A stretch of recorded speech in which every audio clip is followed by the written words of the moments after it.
saya Ira Damayanti, nomor induk mahasiswa 2020-020-011, mata kuliah Manajemen Perkreditan, Prodi Keuangan dan Perbankan Mulia Dharma Pratama, Palembang. Pada video kali ini, saya akan memaparkan materi yang berjudul Analisis Permohonan Kredit dan dilanjutkan dengan hasil review jurnal yang berjudul Analisis Penerapan Prinsip 5C dalam Penyaluran Pembiayaan pada Bank Muamalat KCU Padang Sidempuan. Video ini saya buat untuk memenuhi ujian akhir semester Manajemen Perkreditan dengan dosen pengampu Ibu Evi Dian Kartika Sari, Sarjana Ekonomi MM. Baiklah, langsung saja saya akan memaparkan materi yang pertama, yaitu pengertian dan tujuan analisis kredit.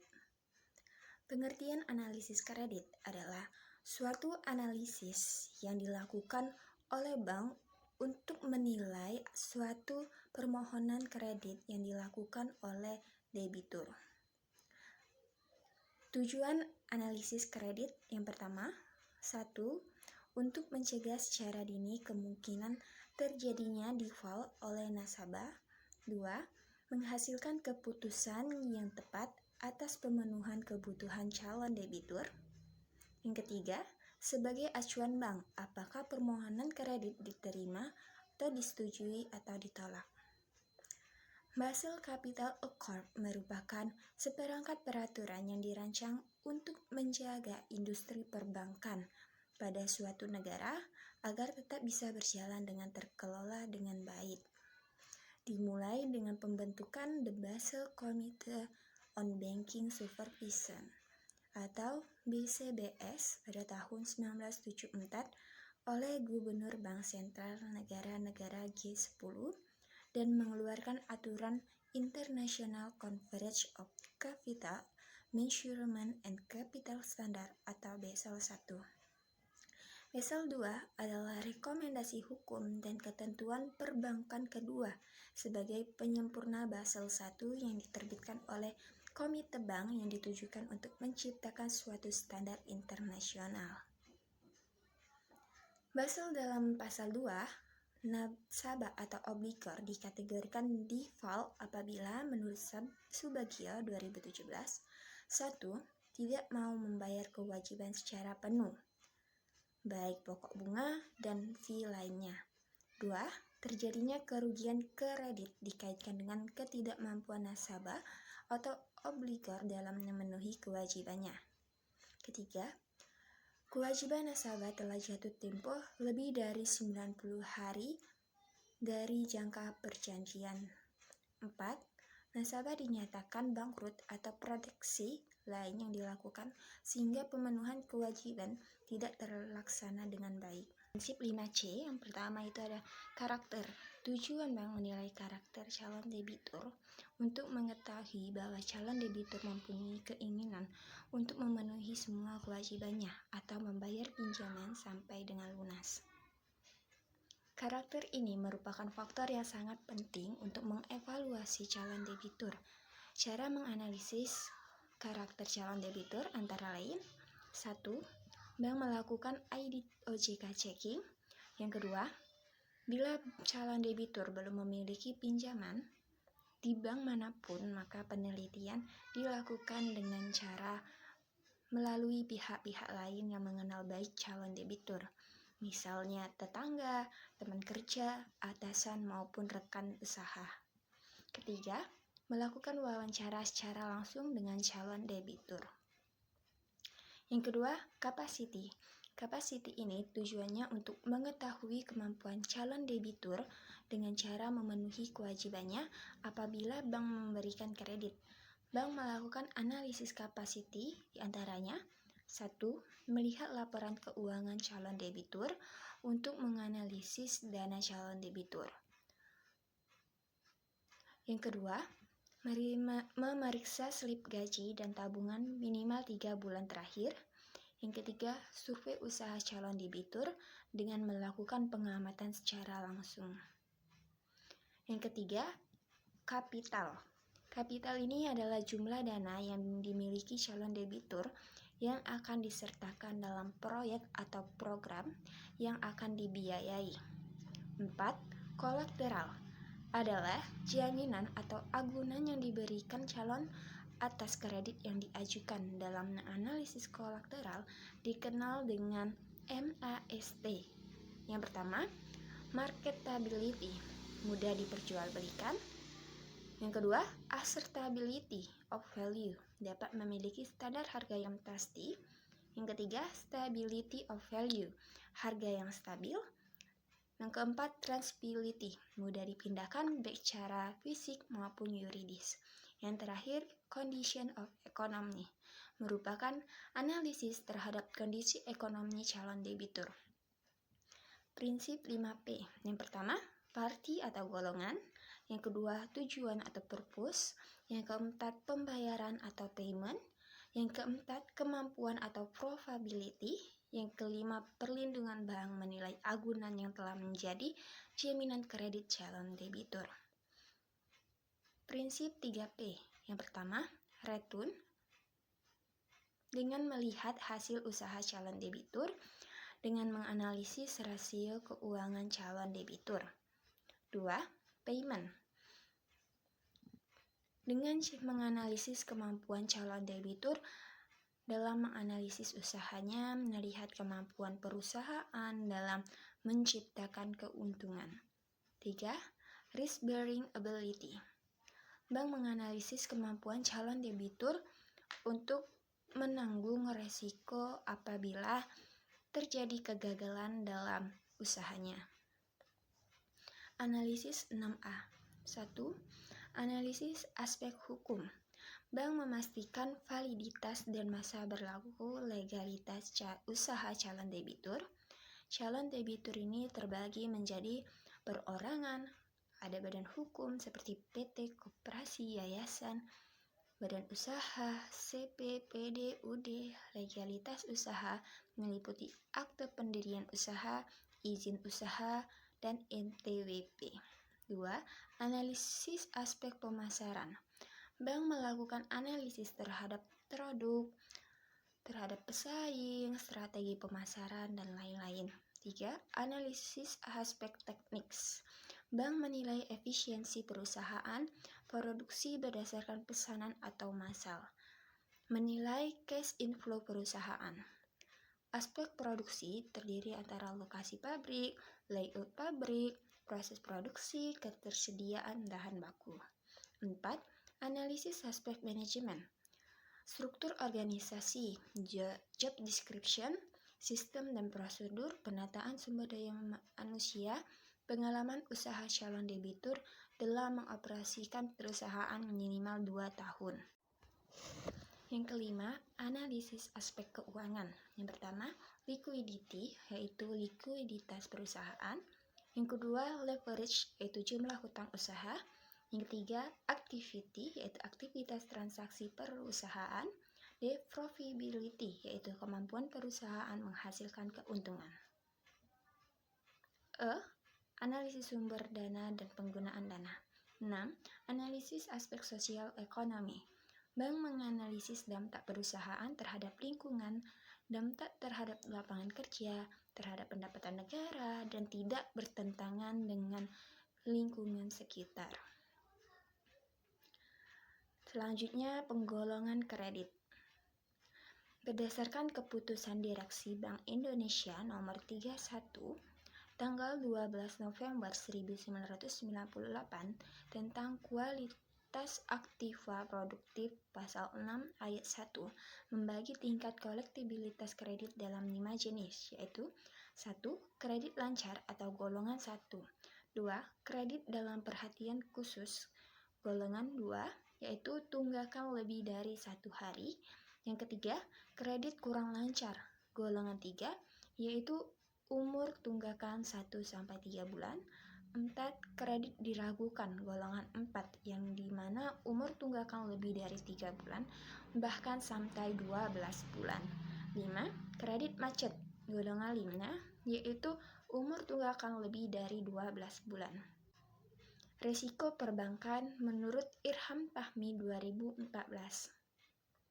Risiko perbankan adalah risiko yang dialami oleh sektor bisnis perbankan sebagai bentuk dari berbagai keputusan yang dilakukan dalam berbagai bidang, misalnya keputusan penyaluran kredit, penerbitan kartu kredit, valuta asing. Jenis risiko perbankan. 1. Risiko kredit, risiko yang disebabkan ketidakmampuan para debitur memenuhi kewajibannya. Risiko pasar ditimbulkan karena pergerakan pasar dari kondisi normal ke kondisi tidak normal yang menyebabkan kerugian bank. Risiko operasional, risiko yang timbul karena faktor internal bank. Risiko likuiditas, ketidakmampuan memenuhi kewajiban jangka pendek. Selanjutnya, penyebab kredit bermasalah. Yang pertama, faktor eksternal. Kesenjangan debitur, ketidaksengajaan debitur, perusahaan tidak dapat bersaing, perubahan kebijakan pemerintah, bencana alam, kondisi ekonomi mikro dan makro.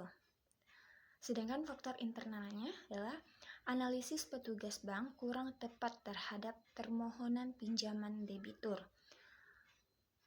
Kolusi antara pejabat, keterbatasan pengetahuan pejabat bank atas jenis usaha debitur, campur tangan terlalu besar dari pihak terkait pemutus kredit seperti komisari, direktur, dan lain-lain. Dan kelemahan monitoring kredit. Dampak kredit bermasalah yaitu laba bank menurunkan pendapatan bunga kredit, bad debt ratio menjadi besar, rasio aktiva produktif menjadi rendah, biaya pencadangan penghapusan kredit meningkat, berpengaruh terhadap penurunan keuntungan bank. Penurunan laba berdampak pada penurunan ROA dan ROE. Selanjutnya, alur proses permohonan kredit. Yang pertama, permohonan kredit, analisis kredit. Yang ketiga, persetujuan kredit. Keempat, perjanjian kredit. 5, pencairan kredit. 6, pengawasan kredit. 7, pengelunasan kredit. Tambahan kredit untuk kredit bermasalah dilakukan upaya penyelamatan. Usaha penyelesaian kredit bermasalah antara lain rescheduling, penjadwalan kembali dengan perpanjangan jangka waktu, perubahan jadwal angsuran. Yang kedua, recondition, mengubah seluruh atau sebagian perjanjian kredit dengan menurunkan suku bunga pembebasan sebagai tunggakan atau seluruh kapitalisasi bunga, atau bunga dijadikan satu dengan pokok pinjaman. Penundaan pembayaran bunga, pembayaran grace period. 3. Restructuring, mengubah struktur pembiayaan dengan memberikan tambahan kredit, tambahan modal, kombinasi keduanya antara tambahan kredit dari bank dan tambahan modal dari debitur.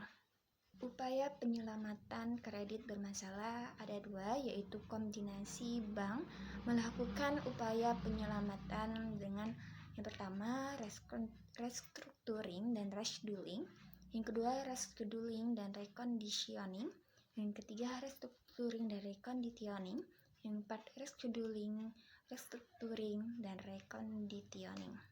Eksekusi alternatif terakhir yang dilakukan bank untuk penyelamatan kredit bermasalah dengan melakukan penjualan agunan yang menjadi jaminan debitur. Hasil penjualan dipergunakan untuk melunasi sisa pinjaman berikut bunga maupun denda tunggakan. Baiklah, selanjutnya saya akan memaparkan hasil review jurnal saya yang berjudul Analisis Penerapan Prinsip 5C dalam Penyaluran Pembiayaan pada Bank Muamalat KCU Padang Sidempuan. Nama penulis Hamonangan. Nama penerbit Sekolah Tinggi Agama Islam Negeri Stin Mandailing Natal, Sumatera Utara. Volume 4 nomor 2, tahun terbit tanggal 18 Agustus 2020. Latar belakang.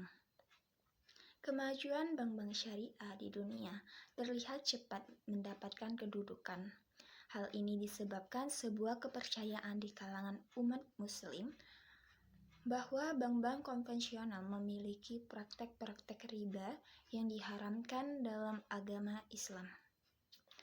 Perkembangan perbankan syariah diperkokoh dengan munculnya Dasar Hukum Undang-Undang Nomor 10 Tahun 1998 serta Undang-Undang Nomor 21 Tahun 2008 tentang perbankan syariah. Pembiayaan adalah produk arjen pada sistem perbankan untuk mengetahui keberhasilan suatu lembaga, seperti perbankan syariah yang memberikan jasa terkait keuangan, yaitu PT Bank Muamalat Indonesia. PT Bank Muamalat Indonesia sebagai bank yang pertama menerapkan prinsip syariah di Indonesia dan menjadi salah satu bank umum syariah di Indonesia. Memiliki agenda utama untuk menjadi alternatif terhadap solusi-solusi keuangan masa kini, dengan tugas utama sebagai pengumpul dan penyalur dana. Bank Muamalat berhasil menjadi bank syariah kedua setelah BSM dalam menyalurkan pinjaman kepada nasabah sebesar 40,734 triliun rupiah. Urutan sebelumnya, Bank Syariah Mandiri dengan pengeluaran pembiayaan sebanyak 51,090 triliun rupiah. Setelah Bank Muamalat adalah Bank BRI Syariah dengan pengeluaran pembiayaan sebesar 16,660 triliun rupiah pada tahun 2016. Selanjutnya itu pembahasan analisis pembiayaan di Bank Muamalat Indonesia KCU Padang Sidempuan menggunakan prinsip 5C. Prinsip ini tidak jauh berbeda dengan apa yang diterapkan di bank-bank lain. Perbedaannya hanya terletak pada pelaksanaannya, karena setiap bank memang mempunyai cara sendiri-sendiri untuk tahapan analisis dan screening. Hanya saja perbedaan itu tidak terlalu mencolok. Yang pertama itu karakter. Di dalam penilaian karakter, karyawan bank atau dalam hal ini marketing harus mampu menilai nasabah secara personal. Beberapa hal yang perlu diketahui dari nasabah terkait dengan karakter. Antaranya adalah 1. Harus memiliki karakter tepat waktu. 2. Meminta data saudara kandung atau orang terdekat nasabah dengan bertanya secara langsung. Hal tersebut digunakan untuk lebih mengetahui karakter nasabah. Yang ketiga, memeriksa apakah nasabah memiliki pinjaman di tempat lain atau tidak. Hal ini perlu diketahui oleh bank agar tidak salah dalam memberikan pembiayaan kepada nasabah. Yang keempat, melakukan pengecekan di BI checking. Yang kedua, capacity. Untuk mengukur kemampuan nasabah, Bank Muamalat Indonesia KCU Padang Sidempuan meminta laporan keuangan jika nasabah itu seorang pengusaha. Jika laba usaha nasabah tersebut besar, serta pengeluarannya dan pendapatan pribadi nasabah stabil, maka bank memastikan semakin mempercayai kemampuan nasabah dalam melunasi kewajibannya. Jika nasabah adalah seorang pegawai negeri atau PNS, maka yang dibutuhkan bank yaitu rekening koran nasabah 6 bulan terakhir dengan rincian gajinya atau slip gaji. 3. Kapital. Untuk kapital atau modal bank biasanya visit ke perusahaan atau tempat usaha nasabah jika nasabah tersebut adalah seorang pengusaha. Usaha nasabah tersebut minimal sudah berjalan selama 2 tahun lamanya. Hal ini agar pihak bank dapat menganalisis rasio keuangan berdasarkan keuangan selama 2 tahun sebelumnya, dan juga untuk mengukur proyeksi keuangan setelahnya. Adapun ketentuannya seperti 1. Apabila nasabah tersebut adalah seorang pegawai swasta atau negeri, maka dibutuhkan slip gaji selama 3 bulan terakhir. dan maksimal pembiayaan yaitu 40% dari gaji setiap bulan. Yang keempat, kolateral. Hal-hal yang harus diperhatikan dari barang jaminan nasabah adalah apakah barang yang dijaminkan itu marketable atau dalam artian ketika nanti barang itu dijual cepat atau tidak mendapatkan pembeli atau justru sebaliknya. Kemudian, apakah barang tersebut lokasinya strategi? Terus, kondisi barang juga perlu diperhatikan dan yang pasti nilai dari barang tersebut harus lebih besar daripada jumlah pinjaman yang diberikan oleh bank. Yang kelima, condition of economy. Beberapa hal yang menjadi penilaian seorang nasabah itu mempunyai kondisi yang baik di usahanya adalah dengan menilai apakah usaha nasabah tersebut bersifat musiman atau tidak. Dalam artian, tingginya pendapatan usaha nasabah itu hanya di musim waktu tertentu. Apabila nasabah yang mengajukan pembiayaan adalah seorang karyawan, maka harus dilihat adalah status kepegawaiannya. Apakah nasabah tersebut sebagai pegawai tetap atau tidak atau kontrak. Status ini perlu dijadikan pertimbangan karena jika nasabah tersebut adalah seorang karyawan tetap, maka dapat dipastikan bahwa dia dapat membayar angsuran sampai dengan jangka waktu yang telah ditentukan. Selanjutnya itu mekanisme pembiayaan Bank Muamalat Indonesia. Yang pertama, Bank Muamalat Indonesia menerima calon nasabah yang ingin mengajukan pembiayaan yang disebut dengan nasabah walk-in. Selanjutnya diserahkan kepada account manager. Yang kedua, account manager melakukan analisis terhadap dokumen yang diajukan oleh nasabah. Yang ketiga, account manager memasukkan dokumen nasabah ke dalam sistem untuk dilanjutkan ke tahap analisis kedua, yaitu oleh RFC, Retail Financing Consumer di kantor wilayah. 4. RFC memberikan konfirmasi kepada AM akan hasil analisis mereka, serta persetujuan pembiayaan beserta plafon yang sesuai berdasarkan hasil analisis mereka. 5. Account Manager membuat MUP, Memorandum Usulan Pembiayaan, untuk diajukan kepada Region Head untuk persetujuan pembiayaan. 6. Region Head mengirim offering letter kepada AM apabila disetujui. Untuk kemudian, OL offering letter diserahkan kepada nasabah untuk dibaca dan dipahami. Yang terakhir, legal staff mengurus keperluan dalam pelaksanaan akad, termasuk mengurus pengalihan jaminan di notaris untuk selanjutnya dilakukan akad pembiayaan. Terakhir, kesimpulan. Berdasarkan hasil penelitian ini dapat disimpulkan beberapa hal terkait penerapan prinsip 5C yang dilakukan oleh Bank Muamalat KCU Padang Sidempuan sebagai berikut. Karakter, dengan melihat ciri-ciri kedisiplinan nasabah, mencari tahu kepribadian nasabah dari orang-orang terdekat atau saudara kandung. Yang kedua, capacity, lebih menekankan cara yang digunakan dengan melihat apakah nasabah tersebut memiliki usaha sendiri atau tidak. Yang ketiga, kapital, lebih menekankan pada usaha nasabah dalam menyiapkan modal lain selain dari pihak bank pembiayaan. 4. Kolateral, lebih menekankan pada nilai jaminan yang diberikan seperti sertifikat tanah, rumah, dan lain-lain sebagainya.